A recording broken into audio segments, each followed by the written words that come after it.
오늘 하나님께서 우리에게 주시는 말씀 마태복음 9장 14절에서 17절까지 말씀입니다.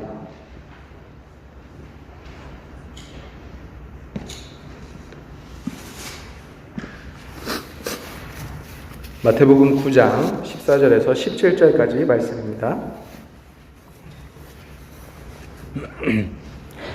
그때 요한의 제자들이 예수께 나와 이르되 우리와 바리새인들은 금식하는데 어찌하여 당신의 제자들은 금식하지 아니하나이까?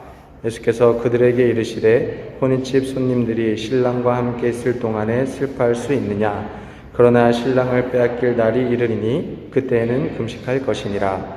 생배 조각을 낡은 옷에 붙이는 자가 없나니 이는 기운 것이 그 옷을 당겨 헤어짐이 더하게 되며 새 포도주를 낡은 가죽 부대에 넣지 아니하나니 그렇게 하면 부대가 터져 포도주도 쏟아지고 부대도 버리게 됨이라. 새 포도주는 새 부대에 넣어야 둘이 다 보존되느니라.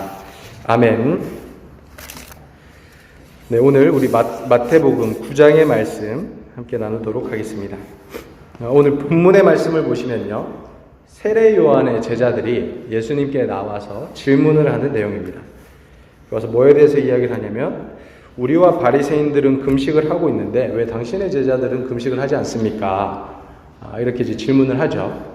그러니까 유대인들에게는 이 금식이라는 게 사실은 굉장히 중요한 어떤 종교적인 행위였다고 할 수가 있습니다. 그래서 이제 수많은 사람들이 이제 금식을 하면서 기도를 했죠. 그리고 예수님 당시에 그 국가적인 상황이 별로 좋지 않았습니다. 그죠? 그래서 로마의 지배를 받고 있었고 또 헤롯이라는 또 왕의 또 지배를 받고 있었기 때문에 사실은 나라가 굉장히 불안정한 상황이었기 때문에 뭐 바리새인들이나 아니면 세례 요한의 제자들이나 그러니까 이런 사람들은 뭐 시시때때로 금식 기도를 했다라고 할 수가 있죠. 근데 열심히 유대인들은 금식을 하면서 기도를 하고 있는데 이 예수님이 나타나셔서 자기 제자들을 모으시고 신앙생활을 하시는데 그러니까 이 사람들은 도무지 금식을 안 하는 거예요. 도무지 금식을 안 하고 다른 사람들의 표현에 의하면 먹기를 탐하는 자같이 그러니까 엄청 막 잘 먹고 막 이러는 거예요. 그래가지고 이제 예수님께 찾아와가지고 왜 당신들은 금식을 안 합니까?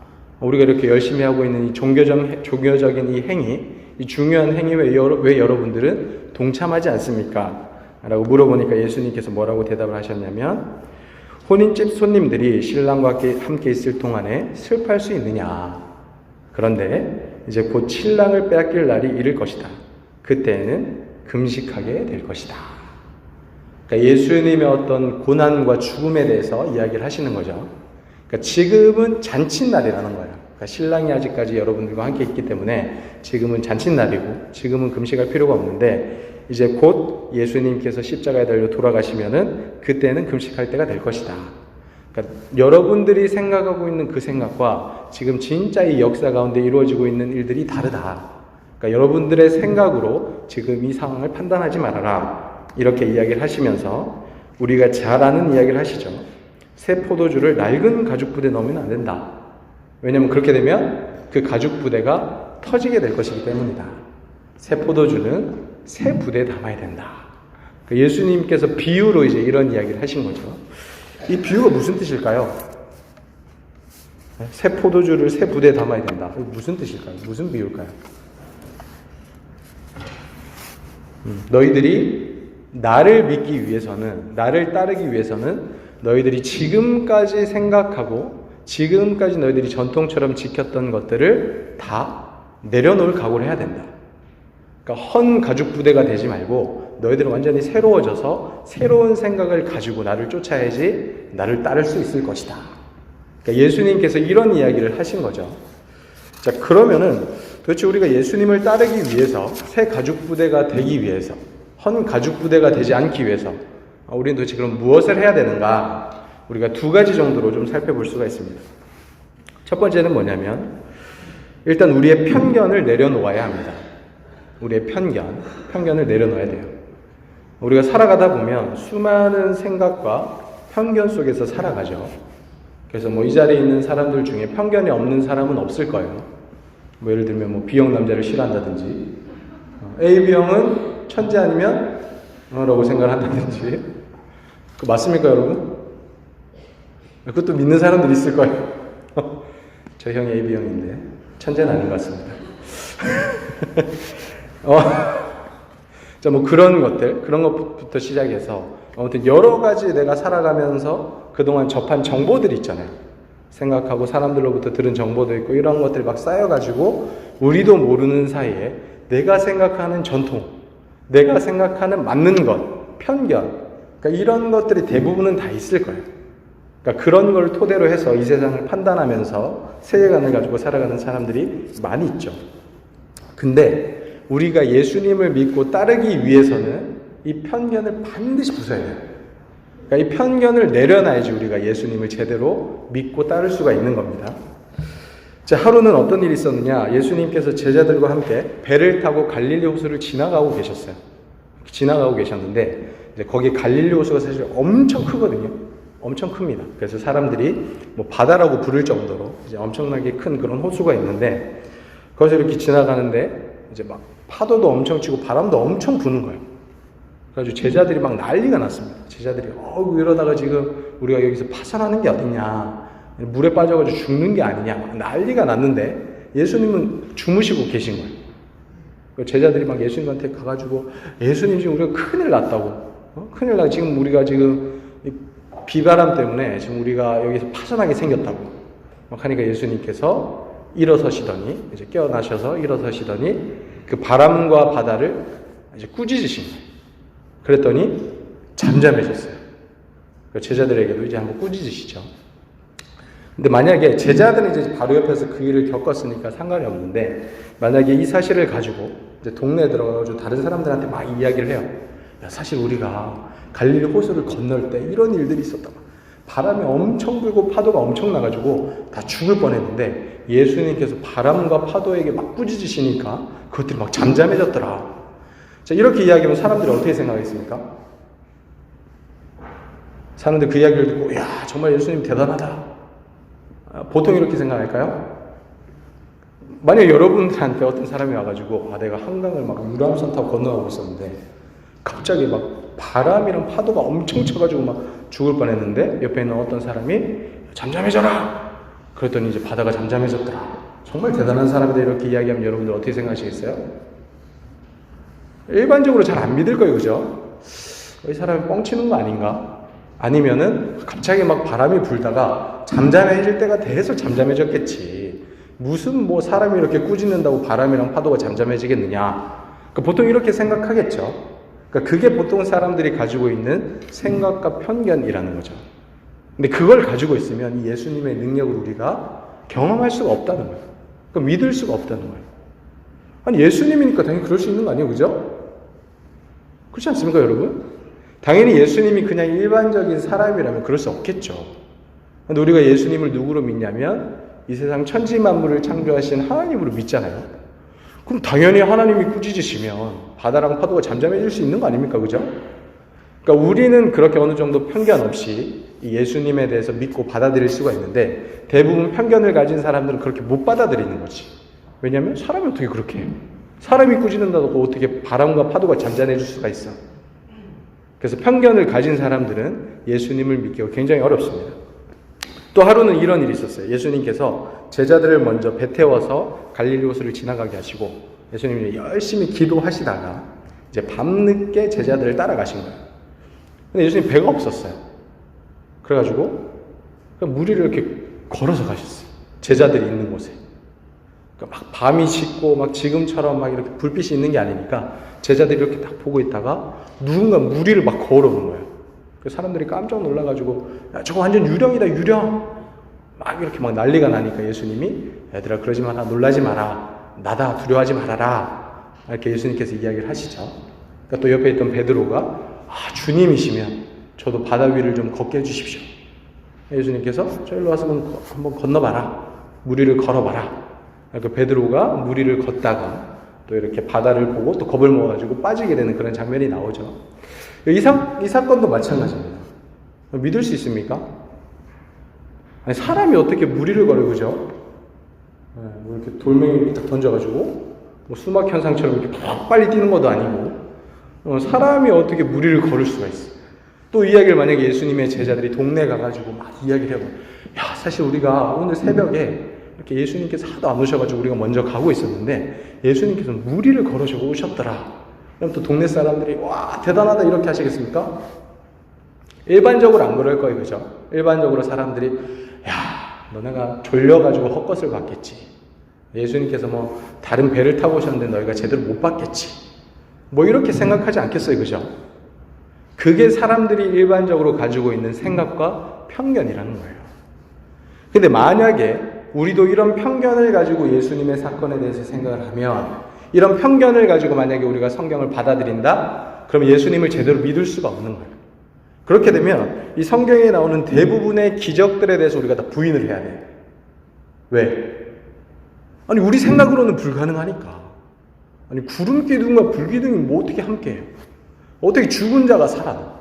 어떻게 병든 자가 치료함을 받습니까? 그러니까 우리가 그냥 일반적인 생각과 편견을 가지고 성경을 보고 예수님을 보면 우리는 절대로 예수님에 대해서 제대로 믿을 수가 없는 거예요. 그러니까 우리는 새 포도주가 새 부대가 절대로 될 수 없는 거예요.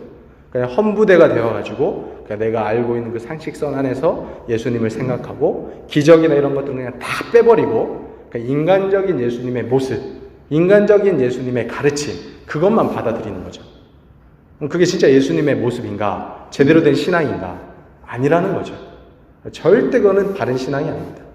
그래서 우리가 예수님을 제대로 믿기 위해서 우리가 새 가죽 부대가 되어서 예수님이라는 분을 받아들이고 예수님을 믿고 따르기 위해서는 우리의 편견과 지금까지 가지고 있던 가치관, 생각들, 그러니까 이것들을 반드시 내려놓아야 합니다.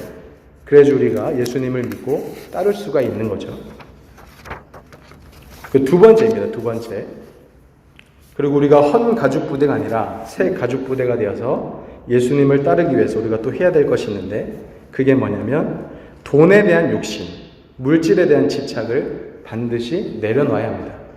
그래야지 우리가 예수님을 믿고 따를 수가 있어요. 자, 또 하루는 예수님께서 가다라라는 지방에 가셨습니다. 그곳에 갔는데 귀신 들린 사람 2명이 있었어요. 근데 이 사람들이 너무 사나워가지고 사람들이 함부로 막 그곳을 지나갈 수 없는 거예요. 막 이 사람들이 막 사람들을 놀래키고 사람들을 괴롭히고 그래가지고 아무튼 그쪽으로는 지나갈 수가 없어요. 근데 예수님께서 그쪽으로 딱 가니까 이 귀신들이 귀신같이 예수님을 알아보고 하나님의 아들이여 왜 지금 우리에게 오셨습니까? 아직 때가 이르지도 않았는데 우리를 괴롭게 하려고 오셨습니까?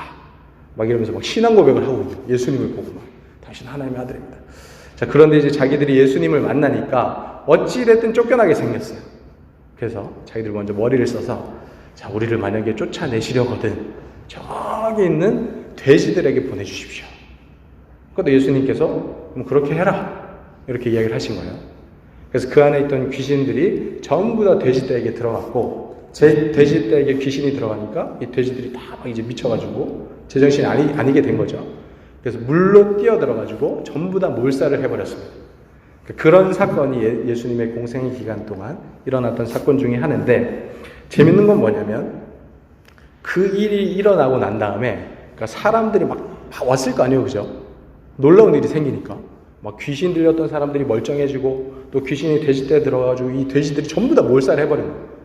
그러니까 이런 놀라운 속보가 전해지니까 사람들이 다 몰려가지고 막 구경을 하고 있어요. 근데 재밌는 거는 그 사람들의 반응이에요. 자, 예수님을 만났어요. 예수님을 만나고 이 귀신 들려가지고 아무도 감당할 수 없는 이 두 사람이 멀쩡해졌어요. 한편으로는 이런 사건이 있었고 또 한편으로는 돼지떼가 물에 빠져가지고 몰살을 당해요. 여러분들 같으면 이 상황에서 어떤 생각하고 어떤 행동을 하겠습니까? 근데 이 동네에 있는 사람들은 어떻게 생각을 했느냐? 예수님, 우리를 떠나가 주십시오. 그러니까 이 예수님에 대한 소문도 분명히 들었을 것이고 또 예수님께서 이 귀신들을 쫓아낸 사건도 분명히 자기들 눈으로 봤잖아요, 그죠? 그 놀라운 광경이 딱 펼쳐져 있는데 이 사람들의 반응은 예수님, 우리가 예수님을 따라가겠습니다. 예수님의 제자가 되겠습니다. 이게 아니고 예수님, 우리 지방에서 떠나가 주세요. 우리 마을에서 나가 주세요. 이렇게 이야기를 했어. 왜 그랬을까? 예수님을 만났더니 우리 돼지떼가 2배, 3배, 4배 막 이렇게 된 게 아니고 돼지떼가 다 죽어버렸어. 내가 가지고 있는 재산에 손실이 온 거예요. 그러니까 예수님을 만났더니 내가 뭔가 좋아질 줄 알았는데 소문을 들어보니까 막 귀신도 쫓겨나고 막 병든 자들도 낫고 막 이런 일들만 들었는데 예수님이 와가지고 내 돈이 지금 날려버린 거예요. 내 돈을, 내 재산을 날려버렸어. 그러니까 이런 손해가 있으니까 예수님 필요 없습니다. 당신 우리 필요하지 않으니까 그냥 떠나가세요. 당신이 있으면 우리한테 오히려 재산에 더 피해가 올 수도 있으니까 떠나가 주세요.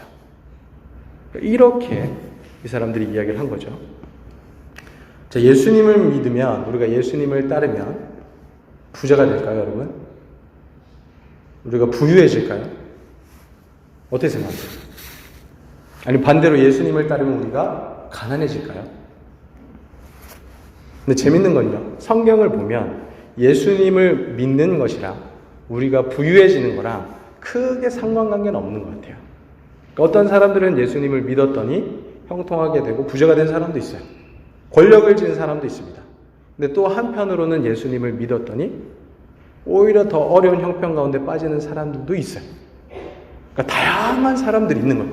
그러니까 예수님을 믿는다고 해서 무조건 부자가 되는 것도 아니고 무조건 거지가 되는 것도 아니에요. 그러니까 그거랑 크게 상관이 없다라는 거죠. 근데 중요한 건 뭐냐면, 확실한 건 뭐냐면 예수님을 믿었던 사람들은 변화가 되고요. 자기들의 상황과 형편이 어떠하든지 간에 그곳에서 자족하는 기쁨을 누렸다는 거예요. 그러니까 진짜 행복하고 가치 있는 아름다운 삶을 살았다는 거죠. 그러니까 그게 예수님을 믿을 때 우리가 받을 수 있는 복이에요. 근데 그 중에 어떤 사람들은 또 하나님께서 물질적인 복을 주실 수도 있어요. 근데 어떤 사람들은 그만큼 많은 물질적인 복을 못 누릴 수도 있어요.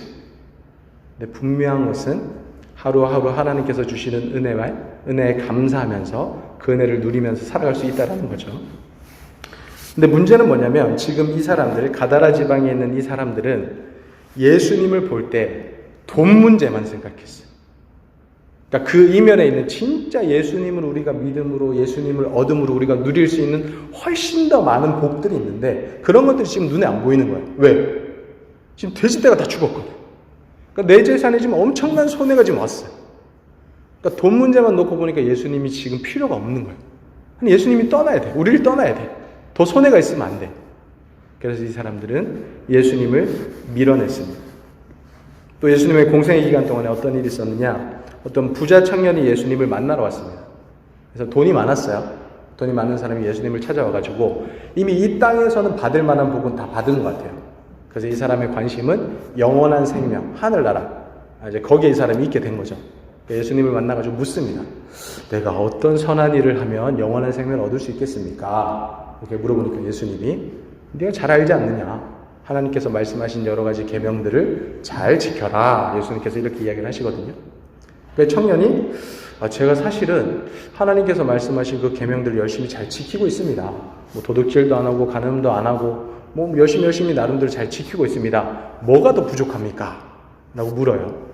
그러니까 예수님께서 그 청년을 보시면서 하시는 말씀이, 자, 네가 진짜 온전하고자 하거든 지금 네가 가지고 있는 그 모든 재물을 다 팔아가지고 가난한 사람들을 나눠줘라.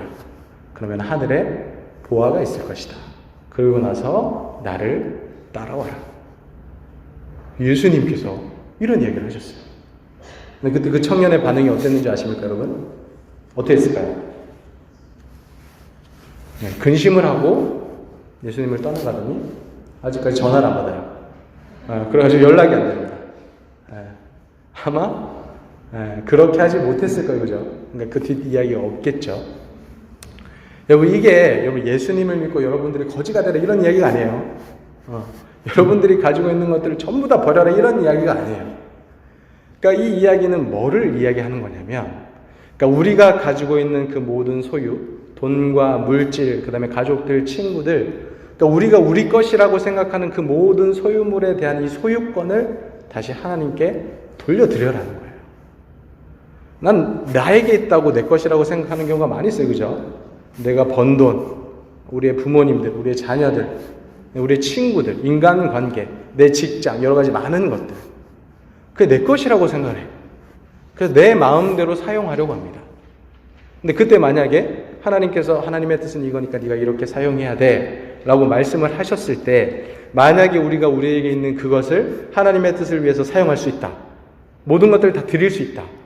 그러면 돈이 많아도 괜찮아요. 왜? 이미 내 소유권이 하나님께 있다는 걸 인정한 거거든. 그러니까 돈이 아무리 많아도 하나님께서 이때 하나님의 뜻을 위해서 이게 필요하니까 너는 이때 네 돈을 사용해야 된다. 네가 가지고 있는 것들을 여기에 사용해야 된다. 라고 이야기했을 때 거기에 순종한 마음이 있으면은 돈이 아무리 많아도 괜찮아요. 그러니까 그런 건 괜찮습니다. 근데 내가 아무리 돈이 적어도 그 돈을 내 것이라고 생각하고 하나님의 뜻을 위해서, 하나님의 나라를 위해서 사용하지 못하고 있다. 이거 완전히 내 거기 때문에 함부로 못 건드리게 한다. 그러면은 아무리 돈이 적어도 그 사람은 잘못된 거예요. 뭔지 아시겠죠? 우리의 소유권이 어디 있느냐? 내가 가지고 있는 이 소유권을 진짜 누가 가지고 있다고, 누가 주인이라고 생각하느냐? 그러니까 그게 중요한 것이죠. 그래서 이 사람들, 이 가다라 지방에 있는 사람들은 그것을 넘지 못했습니다. 자기 소유에 대한, 자기 돈에 대한 이 욕심을 내려놓지 못했기 때문에 예수님을 따를 수가 없었습니다.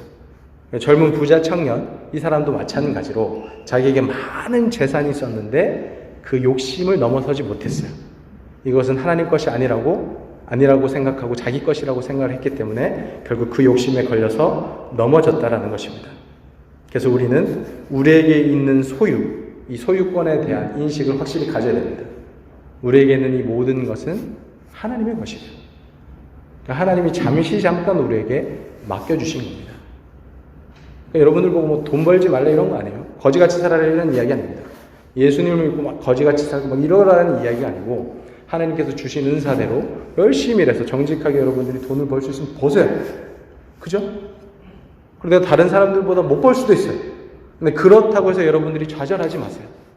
그러니까 제일 중요한 건 뭐냐면 하나님께서 그렇게 우리에게 주신 것들을 내가 어떻게 버느냐, 얼마나 모으느냐 이게 중요한 것이 아니고 그렇게 하나님께서 우리에게 맡겨주신 이 소유물들을 우리가 어떻게, 누구를 위해서 사용하느냐 이게 중요한 거예요. 그러니까 여러분들은 그것을 훈련해야 돼요.